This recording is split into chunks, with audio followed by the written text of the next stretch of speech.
Vamos ver a Argentina, olha o Messi, arrancada do Messi, chegou na boca do gol, pintou o gol, bateu, é gol! Gol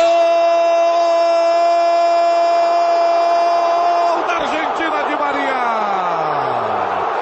Não acaba por aqui não, o sonho argentino. Não acaba por aqui o sonho dos argentinos. Jogada no Messi, rolou para Di Maria que meteu a bola pro fundo da rede. 12 minutos, segundo tempo da prorrogação, e a Argentina vai para as quartas de final da Copa do Mundo. Ela que lutava mais, ela que ia para cima sem inspiração, mas agora a bola caiu no pé do Messi. Ele rolou pro Di Maria que tirou do goleiro e meteu pro fundo da rede. 1-0 para a Argentina, segundo tempo da prorrogação. A Argentina vai para as quartas de final.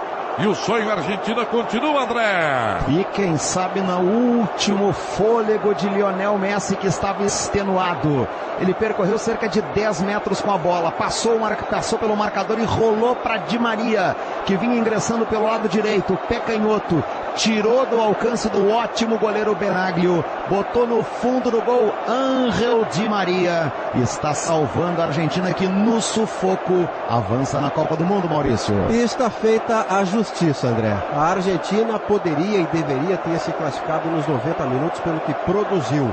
Messi, no último suspiro, na última arrancada, ninguém sabe quanto custou isso para sua musculatura da perna esquerda, conduziu um ataque que começa numa roubada de bola do Palácio, que vai entrar como titular no próximo jogo, anotem. E Di Maria, aquele que tinha mais fôlego na prorrogação pelos argentinos, teve qualidade para classificar o seu time.